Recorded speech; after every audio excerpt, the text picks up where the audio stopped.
আল্লাহর পরিচয়, হৃদয়ের শান্তি যেখানে শুরু। প্রিয় ভাই বোনেরা, আমরা অনেক সময় হতাশ হয়ে পড়ি। মনে হয় সব কিছু আমাদের বিরুদ্ধে। বন্ধুরা দূরে সরে যায়, পরিবার বুঝে না, স্বপ্ন ভেঙে পড়ে। কিন্তু একটা সত্য কথা আমরা অনেক সময় ভুলে যাই, সেটি হলো আল্লাহ আছেন। আর এটাই আমাদের সবচেয়ে বড় শক্তি। আল্লাহ, তিনি সেই সত্তা যিনি আমাদের সৃষ্টি করেছেন। আল্লাহ তাআলা পবিত্র কোরআনে সূরা জারিয়াতে ইরশাদ করেন, তোমাদের মধ্যে যারাই আছে সবাইকে আমি সৃষ্টি করেছি কেবল ইবাদতের জন্য। তিনি জানেন আপনি কাঁদছেন, এমনকি আপনি চুপ করে কাঁদলেও তাও তিনি জানেন। তিনি গলার সেরার চেয়েও কাছাকাছি।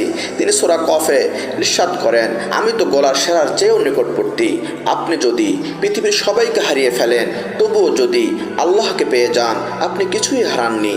কিন্তু আপনি যদি পুরো পৃথিবী পেয়ে যান আর আল্লাহকে হারিয়ে ফেলেন, তবে আপনি সবই হারিয়েছেন। আল্লাহ দয়ালু, আল্লাহর রহমত সব কিছুকে পরিবেষ্টন করে রেখেছে।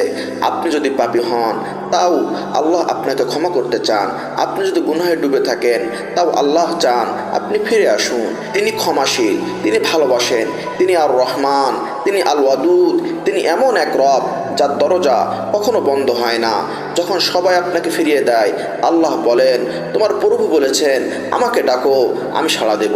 প্রিয় ভাই ও বোনেরা, আজ আপনি যদি আল্লাহকে খুঁজে পান, তবে আপনার জীবনের সব অন্ধকার আলোকিত হয়ে যাবে।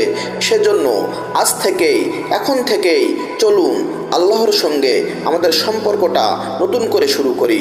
প্রতিদিন একটু করে কোরআন পড়ুন, আল্লাহর নামগুলো চিনুন, দোয়া করুন। আল্লাহ আমাদের ভালোবাসেন।